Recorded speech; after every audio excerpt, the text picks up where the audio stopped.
Let it be a Nick and Jane, and let it be a Mr. Smith, a banker of Nick and Jane. They both keep their money in his bank. That's why we use the title Mr. Smith with respect. Nick really wants to buy, well, let's say Jane's bicycle, but he has no money. More precisely, he has money, but not enough, only $10, while Jane wants $100 for her precious bicycle. That's a problem. What should Nick do? Well, this bicycle is so desirable. He gives Jane his $10 as a deposit and asks plaintively not to sell the bike to anyone. He says that he will bring the rest of the money soon. At the same time, he runs to his bank, to the respected Mr. Smith, to get a loan for the missing $90. As ill luck, Mr. Smith has no money at this moment, but he knows perfectly about $10, which Nick gave to Jane. And where will Jane bring his money to? That's right. She will put these $10 in her lovely bank to the same Mr. Smith. Therefore, Mr. Smith asks Nick to come back tomorrow in the hope that tomorrow he will get these $10. And everything happens this way. The next day, Jane brings $10 to the bank. The bank provides Nick these $10 on credit. Nick immediately gives them to Jane. She again puts them in a bank. The bank again provides Nick these $10 on credit, etc. As long as Nick the fool will gather enough money for the bicycle. Don't you get confused yet? Be patient, I told you. These demons have been trying to confuse you during 1,000 years. These damn economists and financiers.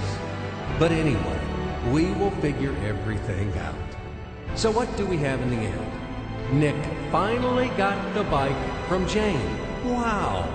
But at the same time, Nick owes $90 to the bank, Mr. Smith. And the bank, in its turn, owes $100 to Jane. In other words, those $10, which existed initially, have magically turned into $200, $190 of debts plus real $10. But these $10 would also turn into $1,000, even in $1 million or $1 billion, if Nick would make a more expensive purchase. In this case, our $10 would make the increasing number of its cycles, circuits from hands to hands. That's it. So, what happens in today's world? SOS!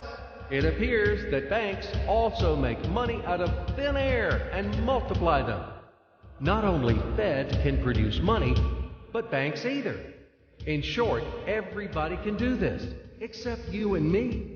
We are not in the business at this celebration of life. I would like to print or draw some money as well. In fact, these banks multiply money without any control. And we're still wondering why the banker lives better. What are naive fools are we? Now it is clear why. The one who produces the money, of course, lives better. But this is not enough.